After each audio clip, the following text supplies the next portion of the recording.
June 23rd, 7:30 a.m.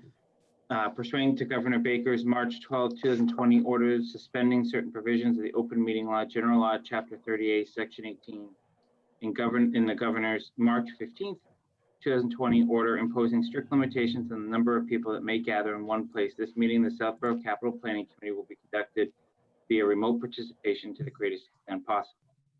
Specific information and/or the general guidelines for remote participation by members of the public and/or parties with the right and/or requirement to attend this meeting can be found on the Town of Southborough's website at www.southboroughtown.com.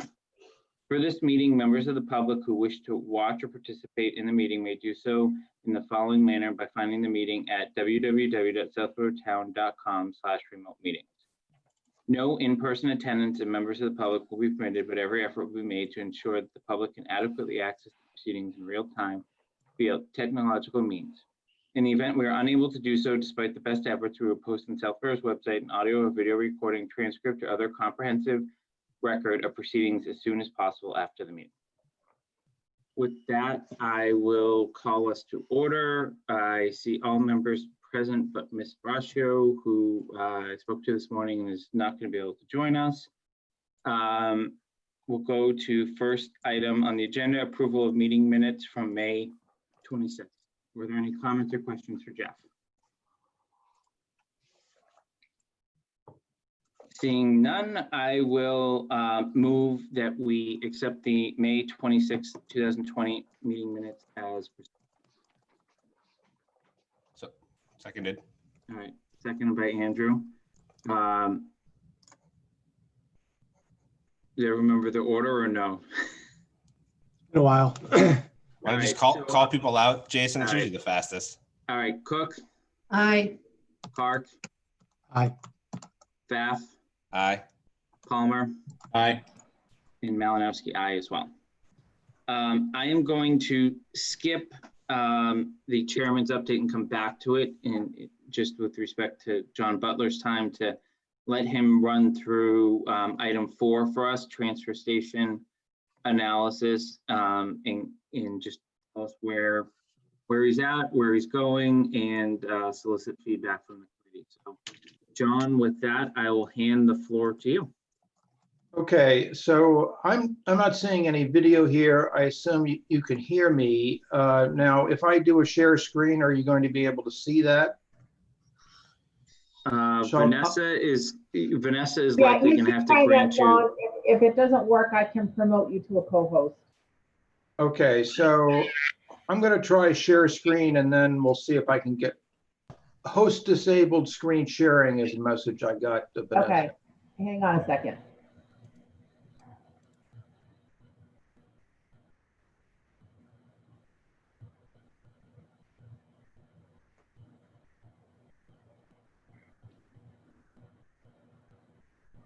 Are you able to share now? 1 second. It would appear that I am. Let's just see if I can click into the.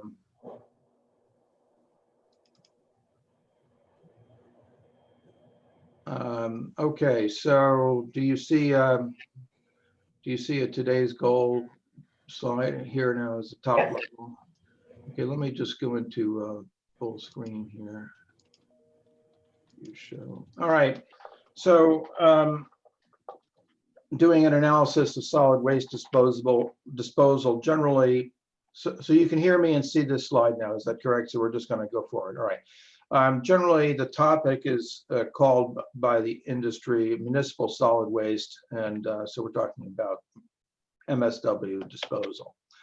Today's goal is basically just to review the analysis that I'm planning to produce. We're not going to really get into the content very much today, really at all. It's an outline. I want you to, take a look at the outline of what you're going to get. If you have any comments or suggestions, we can take those up. And then also want to talk about the schedule. When do I expect to have this in your hands, so to speak, or at least ready to present to you? So that's today's goal.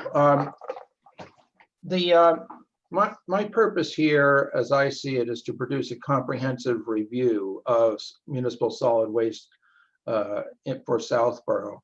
It really hasn't been done with sort of touching all the bases for about 40 years since the transfer station was built.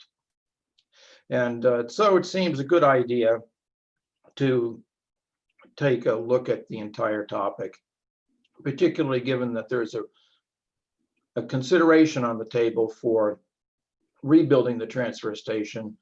It seemed to me that one ought not to take that up without looking at what all the options are, what other communities are doing.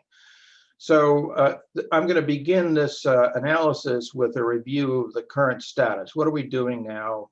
How's it work?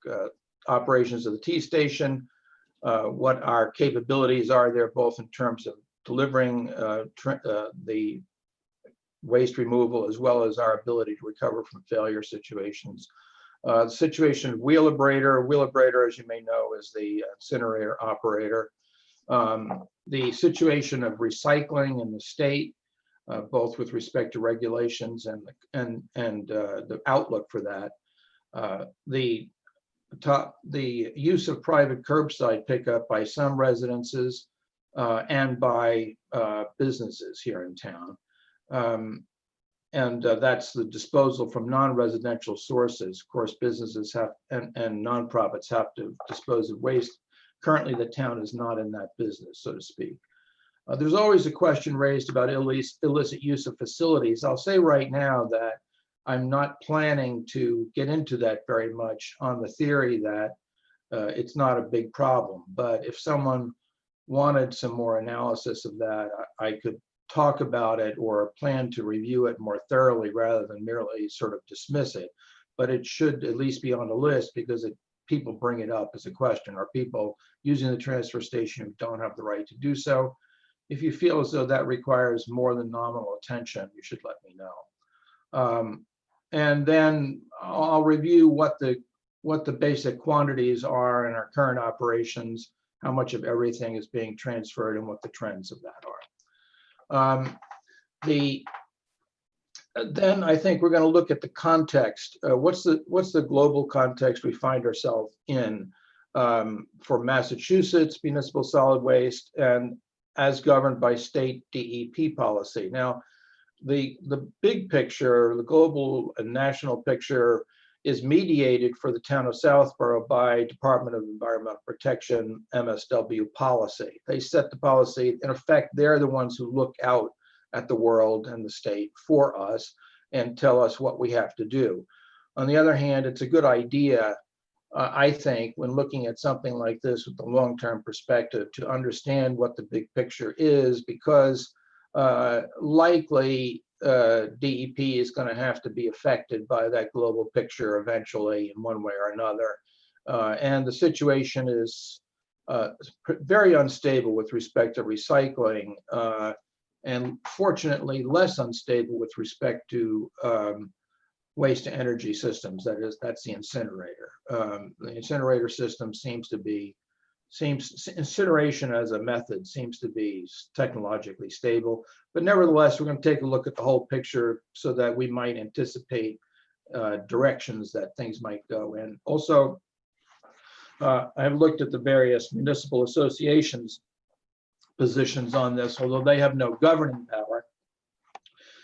They sometimes have useful ideas. And then I think we should step back and look at the question of why are we in this business at all as a government entity? What are the policy considerations for that? And secondly, why are we not in the commercial solid waste aspect of it? Our businesses are on their own. Residences could be on their own, they're not. The town handles it. So we're going to look at the policy questions with regard to that. I'm not expecting on any of these topics, I should say, to weigh in personally to any great degree on pluses and minuses, but rather to make the information available to people who, such as yourselves and Board of Selectmen, and potentially even town meeting, if should get there, the background information on it. Okay, I do want to take a look at what are other towns doing, and it is worth noting that you can certainly find towns our size, size in most, economic respects as well as population respects that have fundamentally different solutions, that have private curbside, for example, or that have municipal curbside. All the flavor variations do exist. And so I'm going to access DOR, you may be aware, makes it possible to select comparable communities for economic and demographic bases. I plan to do that. I haven't done it yet. I have availed myself of that service in the past, but it's been a long time since I've done it. So I want to update it. Also, we may look at some of these other municipalities that are listed here, even though they probably don't hit the most similar demographic economic characteristics to this town, but they're worth taking a look at anyway. So there'll be a peek at what other towns are doing in the way of municipal solid waste handling. All right, and then I think there are a number of economic analyses we need to look at and lay out. The first review would be a review of the costs of the current system. What are they? What are they trending? And now the third point on this cost of the current system listed here, I want to bring to your attention the cost estimates for non-residential disposal. I note here I may not be able to get this data easily. I have a pretty good handle on the residential costs, both for the town and for private curbside in aggregate at this point. What are people paying for this whole thing? I don't have a good handle on what the non-residential, commercial, and nonprofits are paying. And that's basically because no one collects the data. I did contact Economic Development Commission, see if they had any information on this. They don't have any easy way to get it. So I would say two things about this. I probably, as the current plan is, I probably will not make a big push to try to get an estimate for the costs of commercial municipal solid waste collection because the town is not currently doing it. I don't really think that that's good. I think it would be better to look at all the town's MSW collection costs right now, but getting it for the businesses would probably require a phone survey of the businesses, getting the right person, having them dig up what they're paying. It's not easy to get the data as far as I can see. So for right now, I'm going to just call this out as a kind of missing piece that I expect will remain missing unless someone feels that we should really make the effort to get that. I'll leave that. Let's pick that up maybe at the end of this as a conversation topic. So then there are the economics of rebuilding the T-station within the current operational system. This is what brought the issue to your attention in the first place. And the economic question of what are the benefits of rebuilding the T-station versus what are the costs of it and the return on investment that's represented by that.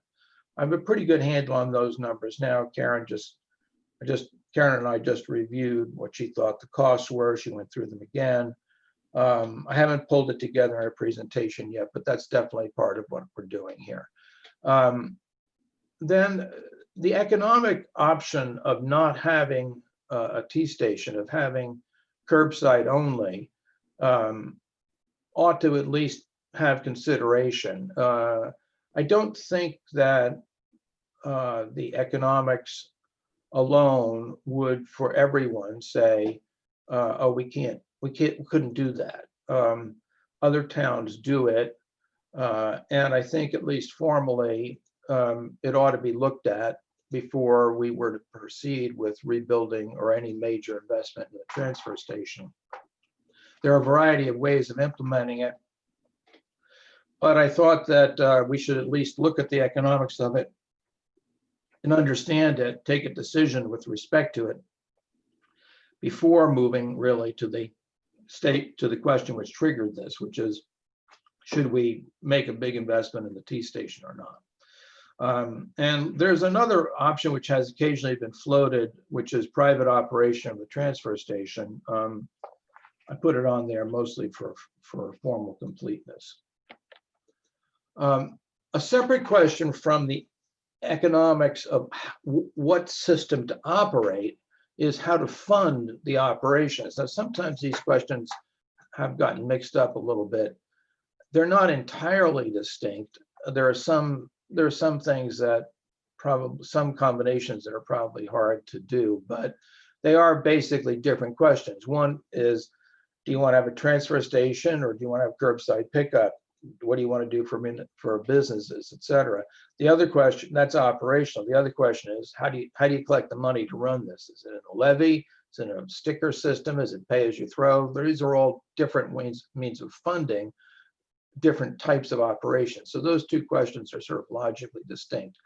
And with respect to the funding, there are the additional consideration of what might be called equitability considerations. The current system has different payment profiles, different equitability characteristics for most residents, for senior residents, and for businesses. It hits differently on all three of those, and that should all be laid out, and I'll do that. And should be contextually laid out in terms of, well, there's other services that land differently also. What's the picture there, so that people who are making a decision about equitability considerations, which traditionally has been in the hands of the Board of Selectmen, have the information in front of them with respect to how the range of different municipal services land on these different groups. So then with that prelude, there are the questions specifically about how to fund this. You could have a paid sticker that covers 100%. Right now, the paid sticker covers, a round number is 80% of the operations of the T station for the residences. That has a particular, what I call equitability profile, and has some, at this point, relatively low cost of administration. And then there's the option of the opposite extreme of levy funding for the entire operation. That has different equitability impacts and on both seniors, businesses, and residents. And the last one is a funding system that has a operational impact, which is pay as you throw, often abbreviated PAYT. The pay as you throw has been adopted by a lot of communities, and it has not only funding effects, but it also has volume effects, somewhat surprisingly. That is, when you have to pay for something, somehow you use less of it. It's unclear how the volume effects are brought about. It's a sort of a mystery of pay as you throw. Where's the stuff going? But it nevertheless is the case that pay as you throw affects the volume. There are two different pay as you throw technologies. Pretty much only one of them is in use in Massachusetts, as far as I know, but I'm going to look into this further, which is the system that most municipalities in Massachusetts use, is a bag-based system. You buy disposable bags, you fill them up. The bags cost you some amount that covers the cost of disposal of the contents. There are other communities around North America that use weight-based systems. I'm not sure if there is a weight-based technology option or not. We'll take a look at that. Weight recommends itself as a method because that's how the town pays on the other side. So it sort of doesn't make a lot of sense to motivate trash compaction on the part of consumers to put more weight into a bag, because the town ends up paying by weight. Weight might allow a variety of disposal of items that don't fit into bags better, but it has different technological issues associated with it. We'll take a look at those and see if anything other than bag-based system is feasible, and look at the experience of communities that are using pay as you throw. It's not new anymore. 15 years ago or so, 10 to 15 years ago, I guess we looked at it here. It was a live topic for a while. No one seemed to really want it. But a number of communities, including Northborough, did go to pay-as-you-throw in that time period. So the experience with it is not new at this point, and you can sort of take a look at how it's going. And then there's the possibility of having curbside. Some communities in Massachusetts have just gotten out of the MSW business altogether and said, said with respect to residences what we say with respect to businesses. You got to buy your own, go find a contractor and pay for it. I believe the town of Boylston made that transition, but that's right now hearsay. I haven't really checked that out, but it's certainly theoretically possible. There are 2 or 3 operators currently in town. So it ought to be looked at anyway.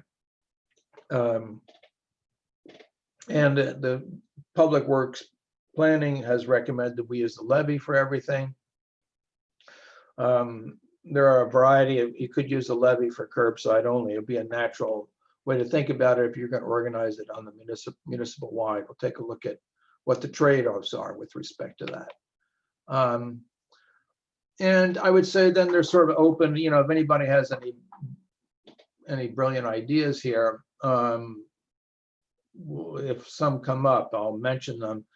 DEP, if you look at the DEP Municipal Solid Waste website information, a couple of things stand out. One is that it's very political. They're obviously under a lot of different kinds of pressures and they're trying to look good. That's typical, that's basically to be expected. It may be, they do occasionally hand out money for favorite children, you might say, concepts that they want to promote. I mean, whether we might be able to get some of that money is an open question. I don't know whether it's worth the effort, but I'll take another look at what kinds of incentives they've got kicking around there at the moment. Usually they're a mixed bag of carrot and stick at DEP. Sticks is usually the form of it's illegal now to dispose of this, that, or the other thing. And then, they've got some incentives. We should just understand what that environment looks like. Okay, so now a different part that I'm not planning on, this is mostly right now a notice that I'm not planning on doing this as part of this analysis, and that is trying to gauge public preferences. I could proceed to a phase 2, try to figure out how to do that. But I just want to tell you now that right now that's not part of the first phase of this. Public preferences here in town are normally sampled by reporting to town meeting and getting a vote on something, which is not just a public preference, but it's a legal empowerment pro appropriation. But when this began, people had kicked around the idea of a survey, or some people had, and I think basically we should get through what I've covered thus far, which will take a little while, and then decide what you want to do about phase 2. I would say that if whatever decisions the group collectively, that the committee group, which would be Board of Selectmen and Capital Planning, want to take, if those decisions require going to town meeting for approval of some kind, then my experience, town meeting usually doesn't consider itself to be usefully informed by surveys. They usually think of themselves as the essence of survey. And so I think if issues do need to go to town meeting, I'm somewhat skeptical about survey values there. But on the other hand, if decisions are going to be made entirely by Board of Selectmen, they may want some kind of survey. I think that's to be determined later. That's basically what I'm saying right All right, now, the last part of this, we'll wrap up here, is the schedule. And I've talked with Karen, of course. I've had a series of meetings with Karen Gallagher about this. And I think that my goal here is to support DPW, Board of Selectmen, and your committee for decision-making for a possible fall town meeting. And that does not include a survey, if you want a survey. So I'm looking to wrap this up, the material that I have described, and be prepared to review it with you by the end of August. I could do it sooner if it was deemed necessary, but that's a sort of date that I have in mind right now that I discussed with Karen. It will be in the form of what I would call a long presentation. Be prepared to get comfortable. It's going to take a while, go through all this in detail. But while you're suffering through it, bear in mind that it hasn't been done in 40 years, and so someone ought to at least think about it. And so that's that's the justification for boring you for a few hours with this thing, with the content of it. All right, that's it. Open to questions or comments. So so first and foremost, John, thank you for the update in your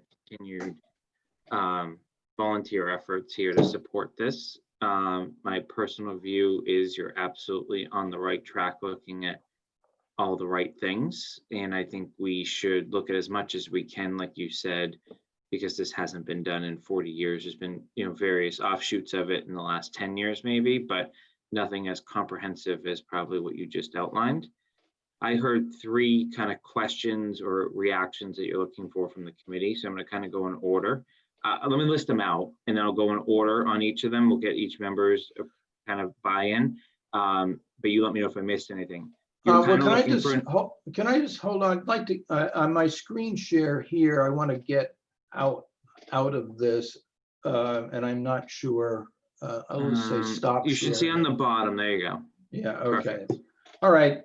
So go ahead. I'm sorry for interrupting. Yeah. So I heard 3 items that you were looking for a reaction, other than just on the broad presentations. One, on how much work you should do around the current commercial businesses. Yes. 2 is your questions around phase 2 in the surveying, and 3 was on just your schedule. So let's start with the commercial. I'll go first. Yeah. My view is, I think we need to focus on the household. I think that's just based on all of the steps that you outlined. Unless you find a way to magically grab all the commercial data, which I'm not hearing. I agree with your outreach to EDC if they don't have it.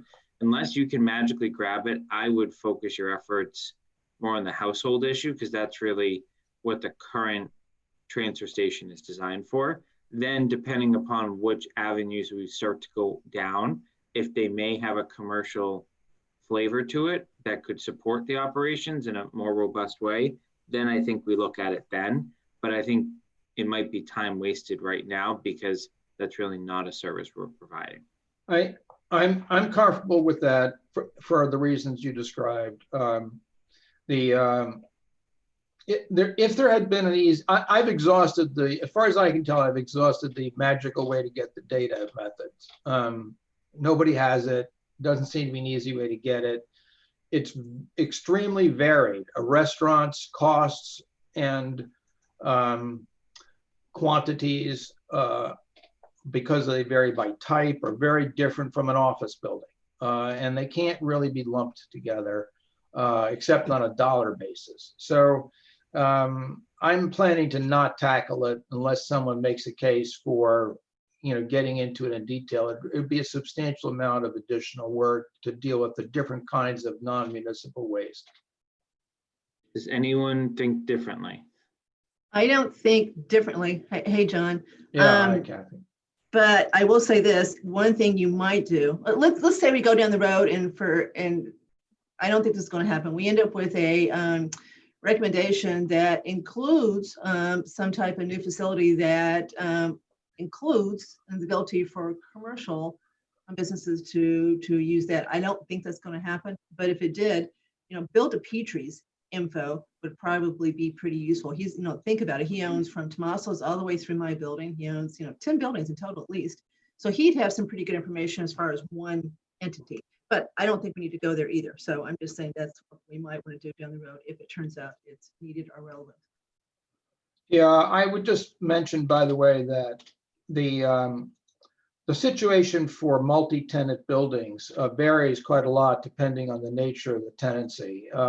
I would suspect that office buildings that are multi-tenant without a dominant tenant, the landlord usually takes care of office trash. But if they have restaurants, the restaurants usually have to handle their own because there's a whole different regulatory environment for food waste. And then if you have a situation where there's a dominant tenant in a building, I ran a business up in Marlboro. We were the dominant tenant. We had to do our own, because were the dominant tenant, we had to do our own office waste with our agreement with the landlord. So it really varies. And so therefore to sort of make one call or a few calls and get a municipal total is just, I think, not likely. Okay. It's going to be tough to get. And I gotta imagine this number is gonna look different as we move forward. So I think office spaces, we all know, I think it's probably gonna be used a little differently now than it was to start, back in February. So, That's true. You get a much different number now. yeah. So, Yeah, okay. Well, anyway, that's so unless I hear otherwise, I just wanted you to know. Now, by the way, one thing I am going to do is I will keep EDC sort of posted on what we're doing here. I told them the same thing I'm telling you, and they didn't say to me, "Oh, that's terrible. You need to think about businesses here, in this project." So, not hearing that, I merely promised them to keep them in the loop. And John, I agree. I don't think we need to survey everybody. I think it would be nice to know what our capacity, if any, with, if we're looking for a new building, what we could do, or with what we have today, what we could do from a commercial standpoint. Like, we can't do full dumpsters, but we can do small dumpsters. And we could do that on the days when the transfer stations aren't open or something. Yeah, like by the way, the apart from the matter of type of waste, and so different types of waste are regulated differently, but for the type of waste that is allowed in the hopper up there, we do not have, as a general matter, we do not have capacity constraints. Now, a type of waste, of course, the auto dealers having service have petrochemical waste. The restaurants have food waste. Those are all separately regulated and not eligible for what residentially would be considered normal disposal. But as a side note, we're not generally doing the content here, but right now we don't have capacity issues either all the way through. That is, transfer station is not out of capacity, and Wheeler-Brader, we're not up against any stops at Wheeler-Brader, FYI. All right, so any other comments about this topic? any topic on commercial? All right. So on survey versus pulse at town meeting, John, my initial reaction is, given just the varied views at the town meeting a few weeks ago, in terms of whether there even will be a fall town meeting. And obviously, if there is, the demographic that we get is not going to be representative of the community, regardless, just given everyone's different level of concern with COVID. I'm thinking phase 2 falls outside of your scope and really falls on us, Public Works, Planning Board, and maybe BOS to the extent needed. So my view is you can kind of exclude that for now. We can have a spirited debate amongst ourselves about how best to grab that data longer term and solicit views. But I think what we probably should do and try to do is, if there's something that just financially doesn't make sense, we shouldn't even offer it as an option. So I'd kind of like to see what you come up with. Yeah, I'm kind of with you on before that. doing that. Yeah, I agree. I mean, I think you do that. This should get done first, and then you see, I mean, I've always been, I'll put it this way. Conventionally, assuming that town meeting eventually returns to some degree of normalcy, I would never want to be the speaker at town meeting who stands up and says, here's what you should do, here's how you should vote town meeting, because this is what the survey says. I mean, you're basically just going to get the town meeting is just going to dump on you. I mean, there's a look, we make these decisions. If they wanted to have their opinion known, they'd show up here. That's the typical town meeting. That's the typical town meeting view. What do you want your opinion to be heard, then be here in a seat next to me. But I agree. I think it's, as far as I'm concerned, that's fine. And if you wanted, me to do something with regard to data analysis coming out of a survey after we do this phase 1 part of this, I could potentially get involved in that. But my view is let's get through this part first, and then you guys can decide what you want to do.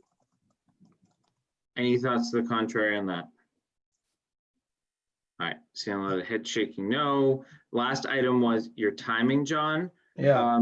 So initially our charge had Labor Day.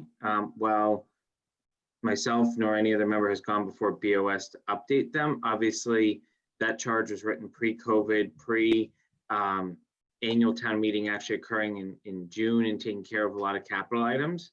While I don't have a crystal ball, assuming town meeting does happen late September or in October sometime, I don't foresee any capital items related to the transfer station on the agenda. I think I see us dealing with maybe some one-off items that were not dealt with at the annual town meeting, if even that.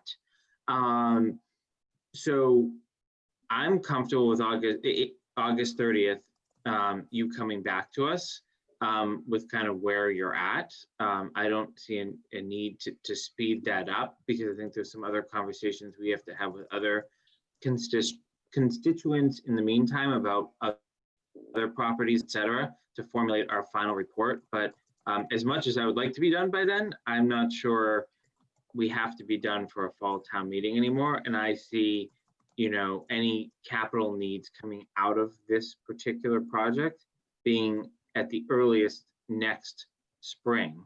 And we do now have engineering funds available to do work if we need to do engineering work to be ready for a pitch to town meeting if we were to go to the extreme of just redoing what we currently have.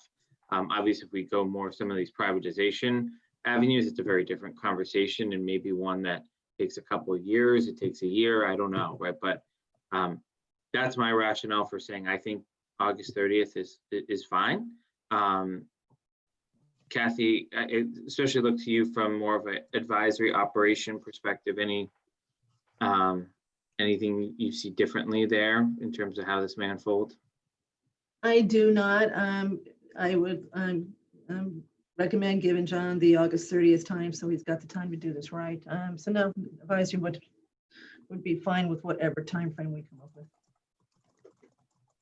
Yeah, one thing I would note, by the way, is that if you want to do this and regard it as something that sort of kicks off with an analysis like this, gets some sort of consideration by the appropriate bodies, your group, Board of Selectmen, possibly town meeting, it's best not to let it drag infinitely. That is, if you want to say, we looked at it, in Yes. 2020, we looked at it. Basically, you kind of need to kind of get an intensity process through in about a year's time. Otherwise things become, oh yeah, we started that, we never finished it, kind of municipal recollection. So I would recommend that you guys and the Board of Selectmen try, if you want to, sort of say, we did a thorough review of it, that you try to keep to within a kind of 1 year schedule for that, because otherwise it easily becomes, oh, I forgot about that. We did do that a while ago, but we never really wrapped it up. It easily slips into that if you let it go much longer than that, unless absolutely necessary.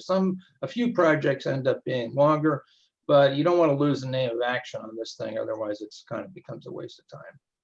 So John, I would add to that something that you may or may not know, which is it looks like we've got a pretty significant budget problem for the next 5 years. Has nothing to do with the public safety building. That worked out just like we had thought it would, in fact, even better. But it does look like it's the other part of the capital plan that's causing the problem, which is why this committee is in existence. So we do have to work in a fairly tight calendar so that we can hopefully come up with a long-term capital plan that fits into the budget better than it does right now. Right now, we're looking at overrides as soon as fiscal year 22. Yeah, okay, well, so then we'll see if we can get to the bottom of this whole topic of what to do from a capital planning viewpoint with regard to the transfer station by going through this process. And I'll aim for the end of the summer, having being prepared to have you guys schedule a 3-hour boring meeting and we'll do it all. And I think for purposes of that, we'll probably invite other boards and committees to co-post with us. However they want to do it. Yeah, however they want to do it. My goal here, John, is you make your detailed presentation once, and then it's likely this committee, Public Works Planning Board, that takes some of the options off the table for a variety of reasons, makes a motion. Yeah, that's provides kind possible. of the executive summary back to BOS in advisory. Yeah, that'll be their choice, but I will tell you, Jason, I think that some of those groups ought to be exposed to all the detail just because we've done it so infrequently at this point. That's just my point of view. Yeah, and I imagine we'll still be in a live recorded meeting setting. So even if they can't, we'll make sure it's recorded, whether. Yeah, sure. So that everyone has the ability to access it, I guess, is the key. Okay. So I guess, John, you'll let me know when you need a spot on the agenda to come back if you have any questions or anything you want to poke around with the committee. Yeah, Otherwise, I'm expecting sort of will be sort of far side of the moon till late August kind of time period at this point, but I'll be working with Karen. I sort of set Karen's expectations that she and I are going to meet like every 2 weeks, and I should be able to I have most of what I need from her at this point. Excellent. Okay. All right. Any public comment on this topic before we move on?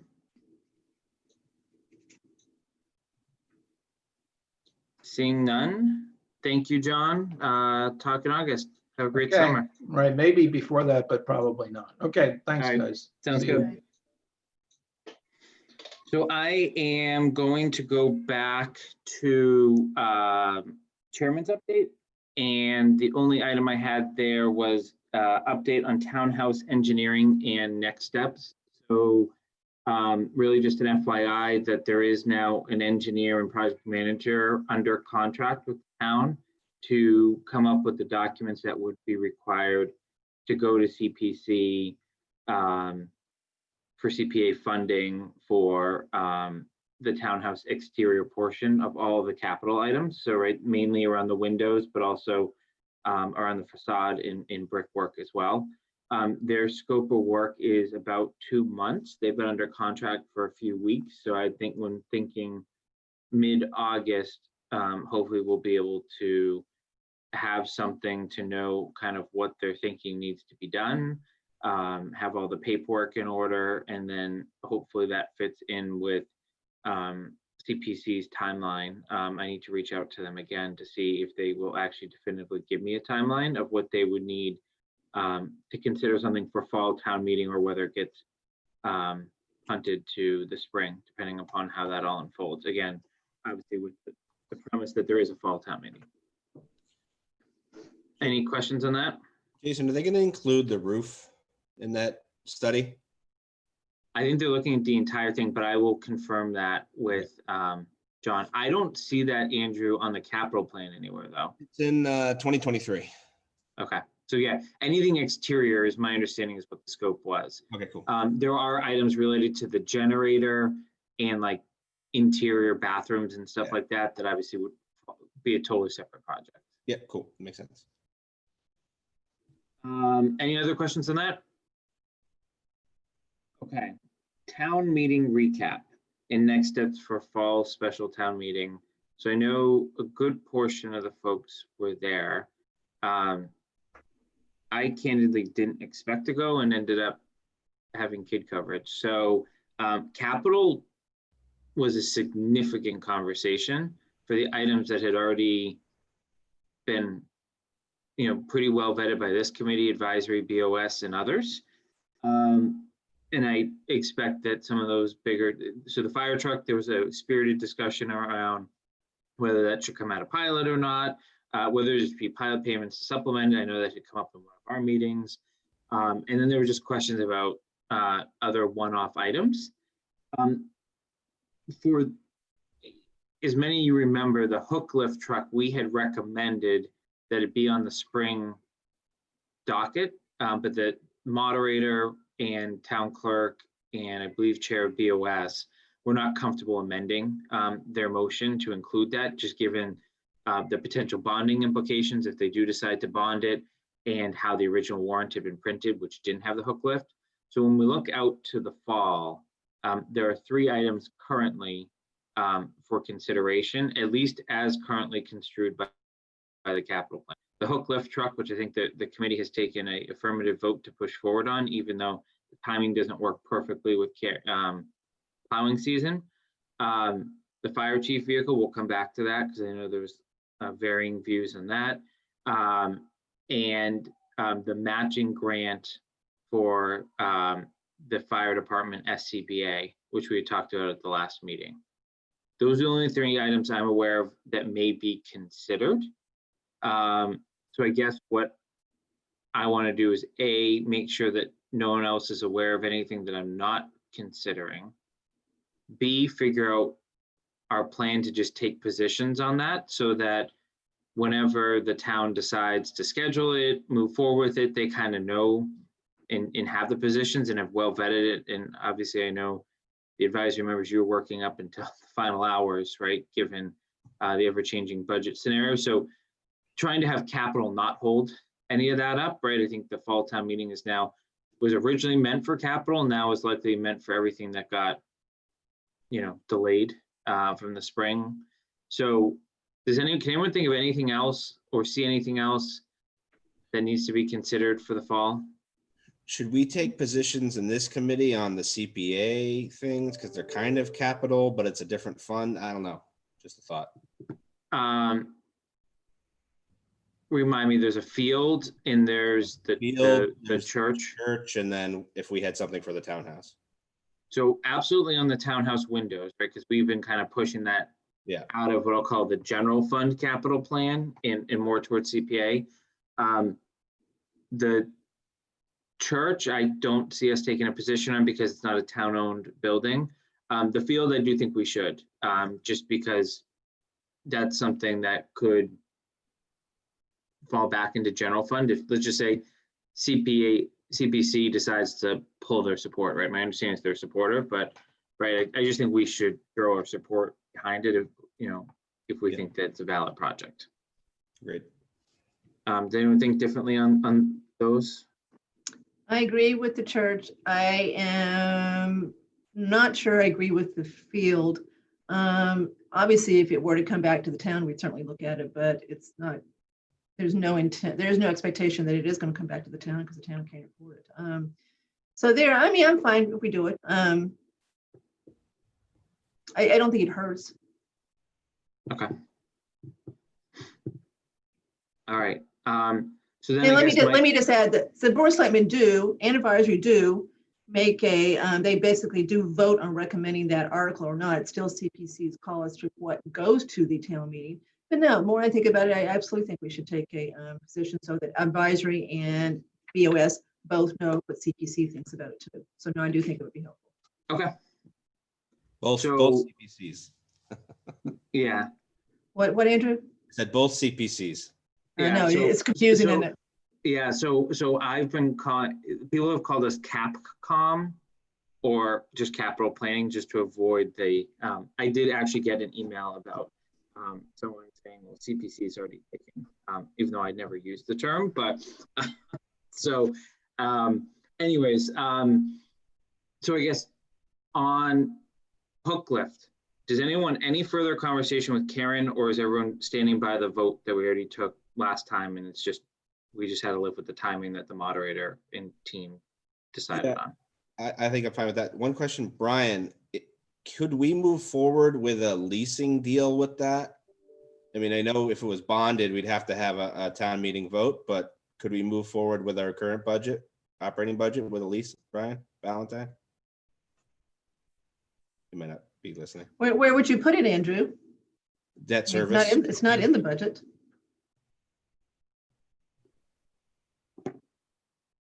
You still can't hear you, Brian. Brian, it doesn't show you on mute, but we can hear you. We can see your lips moving though. I think it's the same problem we were having yesterday, Brian. You're very faint.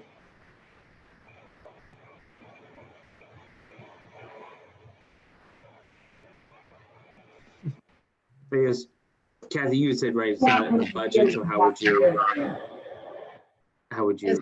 So if the proposal, Andrew, is to lease it, in fiscal year 21, so she can lease it as soon as July 1st gets here, so she has it for the winter. Yeah. So my question to Andrew as part of advisory is, where are you going to put it? It's not in the budget. It's not in the approved budget. Correct. We'd have to, make room for something else. And I don't know why we would do that. I'd say it's fine. She may not get it to the following year, but it's approved. So I have no reason to go back and rethink this one. I think that we vetted this one pretty well. Anyone else want to rethink it? All right, so I'm just gonna keep that as approved by capital planning, and I'll cite the meeting we did it back in April or May. Fire chief's vehicle, I assume we want to revisit that one and figure out whether that's a fall this year or another year. Sure. Is that correct? Yeah. So what I know there's varying opinions just based on, I know there's extensive conversation advisory. I know we had extensive conversation here. I promised Chief Achilles the opportunity to come back and make a presentation on that and why the time is now. And then we can all make informed decisions. I just thought it was right to give him that 10-minute opportunity as opposed to just kind of going based on, there was a very long conversation we had with him originally. I think we were all very focused on the pumper for the spring. So I will schedule him at an upcoming meeting. And then do we have any specific questions on the grant match for the SCBA and want that roped in, or are we generally supportive of that concept? So can you refresh our memory as to what it's buying? So if you look in the capital plan over the next 2 years, for fiscal year 22 and 23, there's significant funding currently assigned to self-contained breathing apparatus. He has it over 2 years because he was going to do a small purchase just to maintain some items, but these time out at 10 years. They have to be replaced by standards. Last year, Chief Morrow applied to FEMA for a grant for these. It's the Assistance to Firefighters Grant. That was denied. That is not, that happens almost every time. You don't usually get it on your first grant cycle. So now in another grant cycle this year, so there's an application submitted, I believe they were due early May. Oh no, sorry, that one was March. The review period starts over the summer and they start releasing money in I'll call it dribbles. And there's no method to the madness other than the scoring system that they use. Right, so you'll see City of Boston one day and then you'll see a town with 10 residents the next day, depending on how they scored.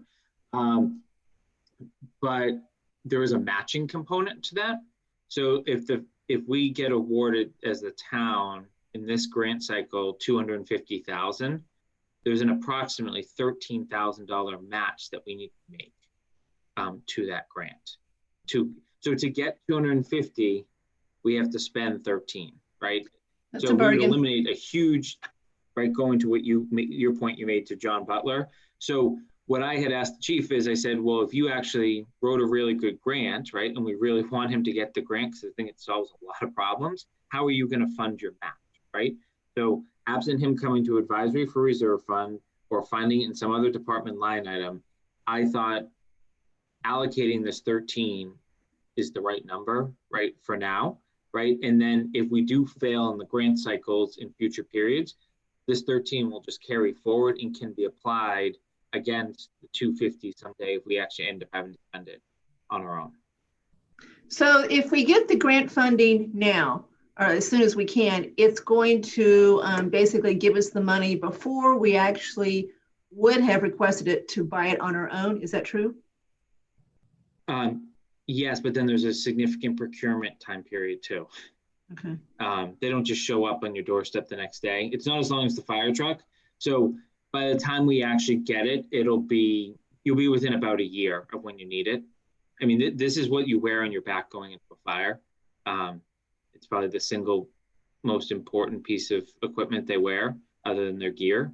So except if we got 250,000, but we got it 6 months in advance, I firmly believe the chief is approaching the grant cycles the right way, because he is doing, you don't get it the first time. So if he just did one and done, he's not giving the town the best chance to get the funding that's out there. So he's basically giving us three strikes. We already have one strike. So there'll be another cycle next year if we fail this time. Well, isn't it kind of, if no-brainer is not the right word, a no-brainer that we approve this if we can Yes. save $237,000? Yeah, that's kind of, I just never like to take anything for granted. Okay. So that's kind of where I'm at, is it's a no-brainer. I think, Kathy, for you and Andrew, from an advisory perspective, if for whatever reason we don't have a fall town meeting, right, and the tax rate gets set and we get the grant, obviously the town, you'll have to work with BOS, the chief, and Mark and Brian to find that 13,000 somewhere, but I would hope we could. And we would. I wouldn't worry about that at all. Yeah. Jason, can we use the ambulance That's the fund or worst no? case. Sorry, someone just say something? Can we use the ambulance fund, or is that Stuff to Not- appropriate it at town meeting. okay? So, but Kathy, so this isn't in the fire budget today, right? I don't think that was in what we approved. So would we have to go to the fall town meeting to change their operating budget? Or my only other concern is that if we put it in the operating budget and we don't do it this year, there's nothing really What we stopping. can do is a capital item, Andrew, so it carries Capital over. Okay, carries over, okay. So that way the chief just keeps doing what he can with grants. Now, I will also point out in a few of the recent grants, they because most towns have not been applying because of either bandwidth or inability to match, they've been waiving the match. So that was announced on a few different cycles in the last month, which is, and some of these grants are over $1 million. That's a decent chunk of change to have 25% matches. So we could get lucky with that too, but I'm not counting on that. So sounds like we need Chief Achilles to come back on the fire chief vehicle for fall town meeting. And then unless something else presents itself that we're not anticipating, we're in good shape for the fall, but we have a ton of work to do moving forward. Okay, but just to be clear, because I thought it was clear to Andrew said what he did. Are we going to put the $13,000 on a warrant article for the next town meeting, wherever it is, fall, spring, to just reserve it in case we need the grant money if it gets approved? Or are we just going to say we know we can find it, which is what I thought we were going to do? Advisory can use, this sounds like a reserve fund transfer to me. My guess is 13,000 is findable in Chief Achilles' budget.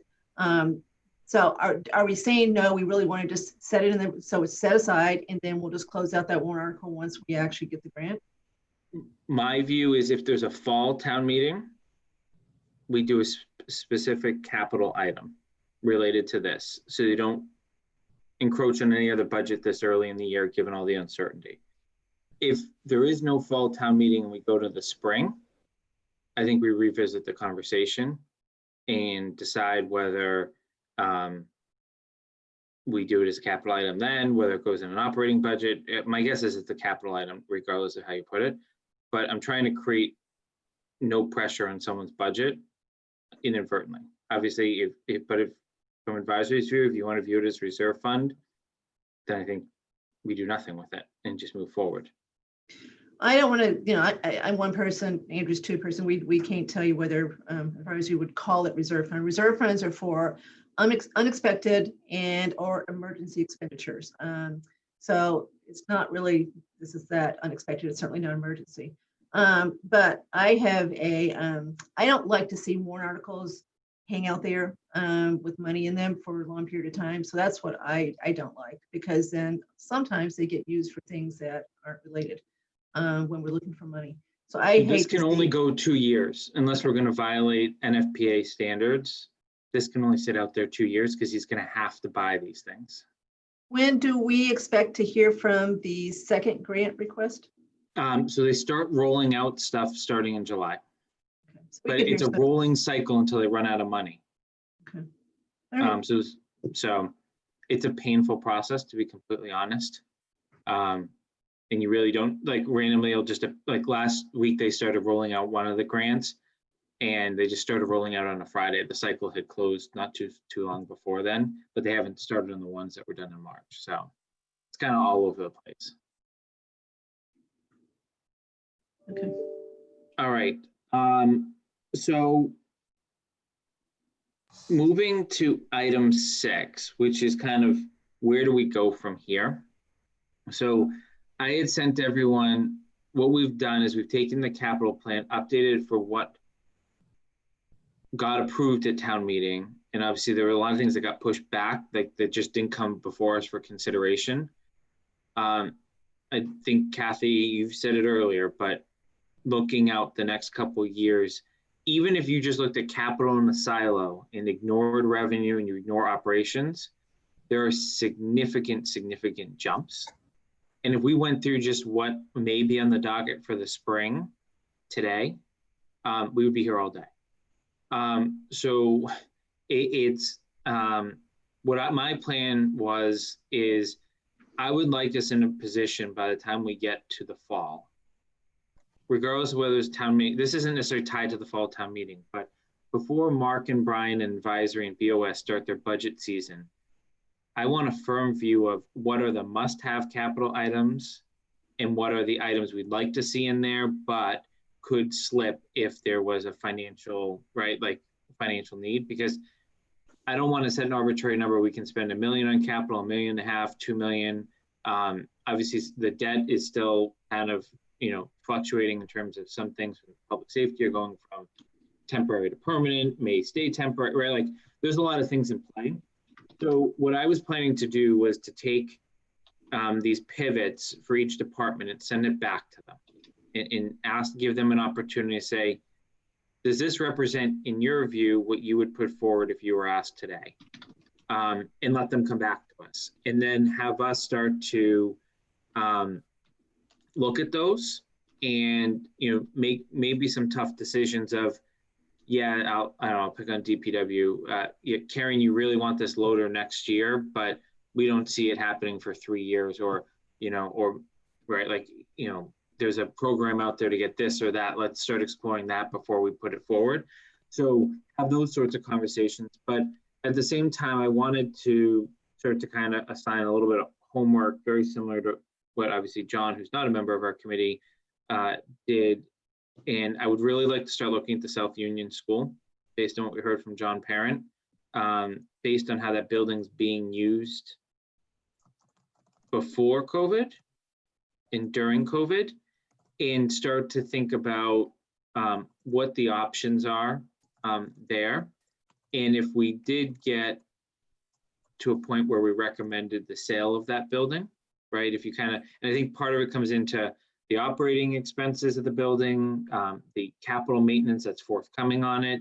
That was the one building that always stood out to me from John Parent's original presentation to us as the building that could easily be let go without compromising any services, right? But those services have to go somewhere, right? So are there spaces? And I definitely have a few in mind. I know Mark and I have batted around a few options as well.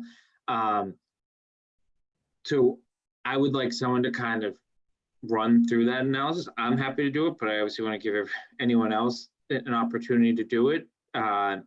But I think we need to come to a formal position on that in terms of, does it make sense to explore the sale of it? And if you did sell it, where would those two departments go, short-term and long-term, right? Because I think there are some short-term options that may not be perfect, but longer term, we know where rec wants to get in terms of having space with them, right? Like not just office space, but like actual usable recreation space. But we're also in a unique environment where we're not going to be able to pitch a concept like that until things actually open back up fully without restrictions. So I don't know if anyone had a vested interest in that, or if you want me to continue exploring it, but I think that's a topic that, as we formulate our plan here moving forward, someone needs to do some detailed research on, so that we can then make the appropriate recommendations. Ultimately, it'll fall to BOS to put it on a warrant in town meeting to authorize the BOS to sell it if we did go down that road. I'd say, Jason, I'm interested in it if you want some help on it, but I'm certainly fine with you taking the lead on it. So I need you to deal with vehicles. Okay. That was going to be a homework assignment number 2, is just, you heard the question that came up at town meeting about, I think it was leasing Chief Paulus's vehicle. Yep. I don't know if you're still willing to do that and come back to us of like views on like all vehicles this town owns, right? Whether Yep. any leasing makes sense, whether we, just thinking through all the options there. And you may conclude that we're doing all the right things now, and that's totally fine too. But I think that'll allow us to say with certainty the town's thinking about the best way to spread those out. So I would volunteer for this, but I've got another thing I would like to do that's related. And so I'd rather someone else, and Jason, I think you should delegate this one too.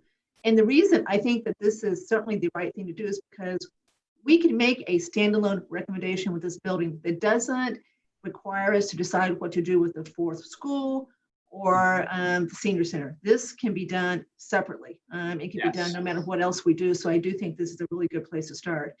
And I would add, I've had a long talk with Bill DePietri about that building, and he says it's viable for someone to buy, make it nice condos. The train station's right there.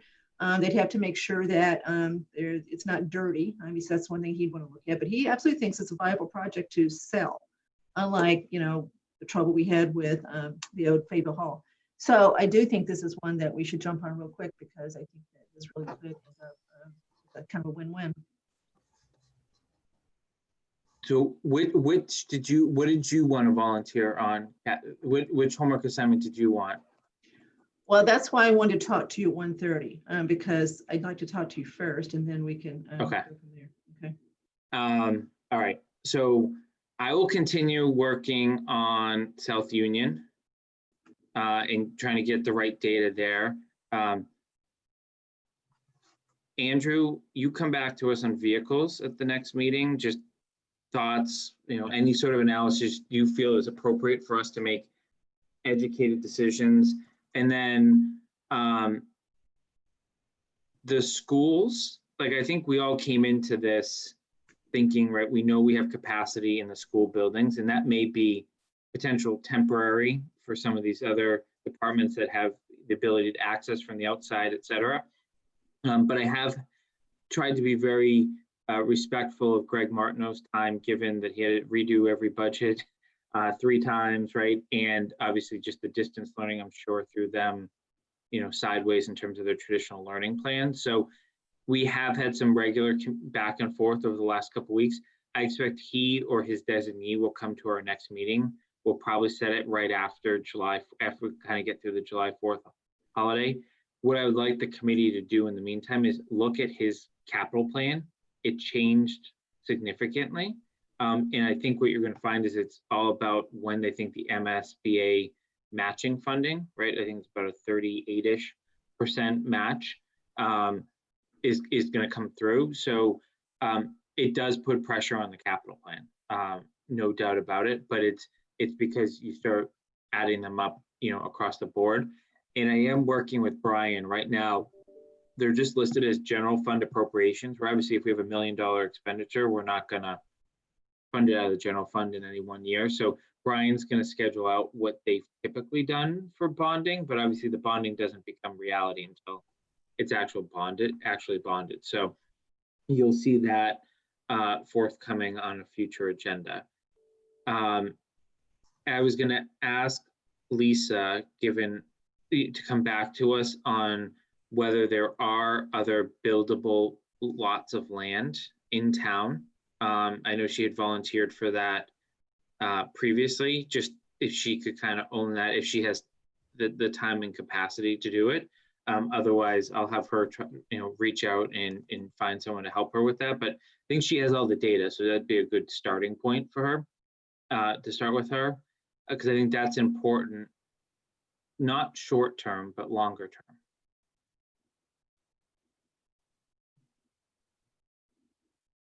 Is there anything else that I'm not thinking about that anyone wants to advance or think or steps you think we need to go down here to rejigger this capital plan? The one I was looking at is the roofs, various roofs in town. So in the next 5 years, we have like over $5 million in roofs that need to be done. Just, maybe we get a quote on, packaging that up or what it would actually look like, but it seems like a lot of roof. In some of that school, some of that isn't, right? Correct. Yeah. I mean, about, majority of that 4.7 million is the schools. But we have new roof on the DPW annex, DPW office building, South Union School, townhouse, Finn, Neary, and Troutier. It just, it seems a lot of roof. And we focus on seeing what to do as far as combining that with solar projects that would pay for a lot of that roof. It might pay for the whole thing. So we definitely need to make sure we look at the solar aspect of all those roofs at the same time. Okay. I'm not sure, I guess the only other item I had listed is Corderville Hall. There's a bunch of items listed there for next year. I think we've obviously heard from Council on Aging on what they want to do with that. We've heard about the limitations with code there in terms of the amount we can spend. The good news is we're carrying more in the capital plan than we can actually spend because of the code requirement. But depending upon whether it's an addition to that building, it's just siding to that building, it's windows, depending on which route we end up ultimately going, which I think will be dependent upon what space frees up elsewhere in town to deal with maybe some of their needs. I think the future of that building, right, if we find another suitable replacement within our inventory, should also be something we talk about longer term, but I don't think it's as easy or as immediate as South Union, but that's at least on my radar. Not sure if it's on others' radar, but I'm kind of 50-50 on what to do with that building and whether we're just pouring money into something we shouldn't be pouring into. But again, we have a year to make those sorts of decisions. Yep. And I agree that I think is the toughest one of them all, is to understand what to do with that, because it part of the decision is based on what you think should happen to the building as a whole.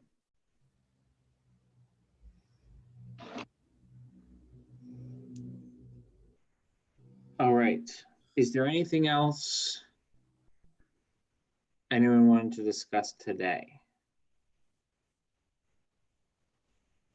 All right, so meeting schedule, I will pull the group once I hear back from Greg, because I think we need to hear from schools before we can really advance the ball. But I presume we're going to be in this Zoom environment for a while still. So if any of you have any weeks that you're unavailable, you're traveling or vacation, etc., let me know. But obviously you physically do not have to be in Southborough. Having the Zoom meetings makes you not be able to say I'm on vacation. That's, I guess, the problem with all of our professional work responsibilities as well. Yeah. But no, I mean, if people are going away for vacation or trying to disconnect, I don't want to have a meeting that week. But at the same time, obviously, physical location will not restrict us like it normally would. So I will look to probably the week after July 4th, but I'll come back once I understand Greg's availability. And we can go from there. Is there any public comment?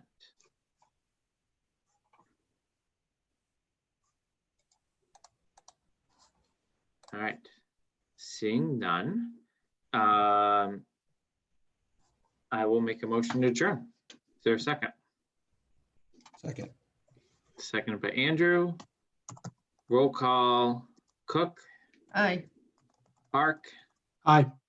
Bath, Aye. Palmer. Aye. Malinowski, aye. All right, have a good day. Thank you. Thanks. You too. Bye-bye.